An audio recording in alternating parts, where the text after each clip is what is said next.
तो हम करते हैं सेकंड पार्ट में क्या है, 4s² minus 4s plus 1। Again question मैं दोबारा से रीड कर देती हूँ। Find the zeros of the following quadratic polynomial. आपको इनकी जीरोज निकालनी है and verify the relationship between the zeros and coefficient. उन जीरोज और कोफिशिएंट्स के बीच का रिलेशन बताना है। जीरोज जो आप इसकी जीरोज निकालते हो स्प्लिट द मिडल टर्म से वो, और कोफिशिएंट्स क्या, ए बी सी के साथ आपको रिलेशन बताना है उसका। ठीक है, तो बच्चा मैं आपको बता रही थी कि इसमें ट्रिक्स साइंस के लिए आपने दिमाग में रखनी और लिख लेना है कहीं साइड पे, ताकि आप उसको स्प्लिटिंग करते हो कंफ्यूज ना हो कि किसके साथ प्लस लगाएं और किसके साथ माइनस। तो बच्चा जब बी नेगेटिव है, when B is negative then while splitting the middle term, जब आपका b नेगेटिव है, b यहाँ 4 है, ये नेगेटिव है, तो बोला जब आप स्प्लिट करोगे मिडिल टर्म को, both the factors will have minus sign, negative sign. तो बच्चा जो बीच में जो भी आपके दो नंबर्स आने वाले हैं उनके साथ क्या रहेगा, माइनस साइन। क्योंकि जब भी बीच में माइनस आएगा बेटा, तो एक नंबर के साथ तो माइनस लिख नहीं सकते। अगर एक नंबर के साथ माइनस लिखोगे तो आपका प्रोडक्ट नेगेटिव हो जाएगा, लेकिन यहाँ प्रोडक्ट 4 1 जा 4 प्लस 1 रहा है। तो हमें बीच में जब भी माइनस आएगा तो दोनों फैक्टर के साथ हमें माइनस लिखना पड़ेगा। Got it. तो अब हम यहाँ पर a लिखते हैं, a is 4, b is minus 4, c is 1। a into c करेंगे, 4 इंटू 1 इज 4। तो 4 के फैक्टर्स जिस टेबल में वो आ रहा है 1 2 और 4 के टेबल में आ रहा है। Got it. तो अब आप करोगे 4s², तो आपको इसको स्प्लिट करके लिखना है। तो एक नंबर आपका दो बार भी यूज हो सकता है। आप लिखोगे 2s माइनस 2s प्लस 1।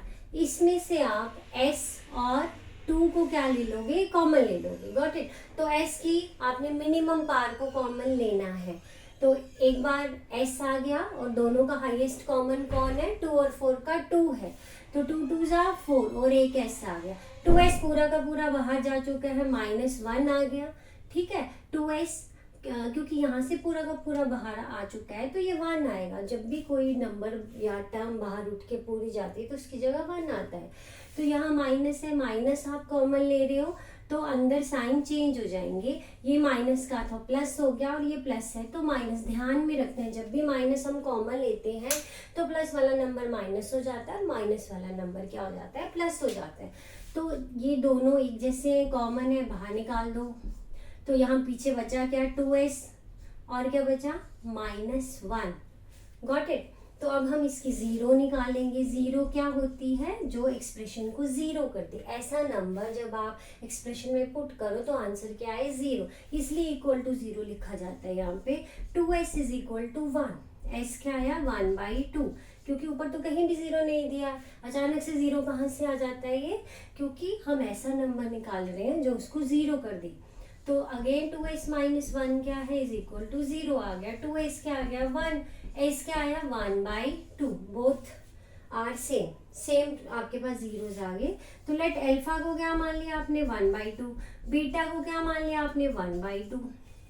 अब हमें वेरीफाई करना है तो पहले हम सम निकालेंगे। Alpha plus beta b over minus b over a।